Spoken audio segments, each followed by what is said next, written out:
अस्सलाम वालेकुम। Health is wealth.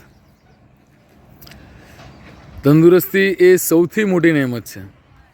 હવે હાલ સખત ગરમી પડે છે, સખત ગરમી, તો આપણા શરીરને લૂ લાગવાના ચાન્સીસ ખૂબ જ વધી જાય છે. તો પહેલાં તો લૂ લાગવાના કેટલાક ચિહ્નો. જો લૂ લાગે તો શું શું ચિહ્નો આપણા શરીરમાં જણાય એની થોડી ચર્ચા. તો શરીરમાં બિલકુલ શક્તિ ના હોય એવો અહેસાસ થાય, માથામાં એકદમ ગરમ ગરમ અહેસાસ થાય, ગરમી અંદર ઘૂસી ગઈ હોય આપણે લેમન લેંગ્વેજમાં એ પ્રકારનું ફીલ થાય, શરીર એકદમ લૂઝ થઈ જાય, બીપી ઘટી જાય, થોડી ગભરામણનો અહેસાસ થાય, બિલકુલ શરીરમાં એનર્જી ના હોય એવું ફિલિંગ થાય. તો આ કન્ડિશનમાં આપણે જાતે શું કરી શકીએ?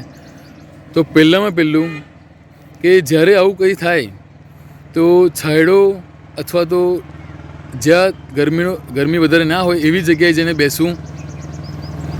થોડી વાર પછી, તાત્કાલિક નહીં, થોડી વાર પછી પાણી કે કોઈ લિક્વિડ લેવું અને આરામ કરવો.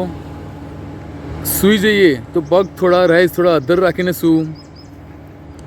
પછી ડૉક્ટરનો સંપર્ક કરવો. હવે આ લૂ લાગવાથી, સનસ્ટ્રોકથી કેવી રીતે બચી શકાય? તો એમાં ખાસ કરીને પહેલું કે આવી સખત ગરમીમાં બહાર નીકળવું હિતાવહ નથી. તો બને ત્યાં સુધી ખૂબ જ જરૂરી ના હોય તો આવી ગરમીમાં બહાર જ નીકળવાનું નહીં. જે પણ આપણા કામ હોય એ વહેલી સવારે અને બપોર પછી એ કામ આપણે કરી લેવા, એ વધારે બેટર રહેશે. બીજું કે આ ગરમીમાં ખૂબ જ પાણીનો ઉપયોગ કરવો અને લિક્વિડનો ખાસ કરીને ઉપયોગ કરવો.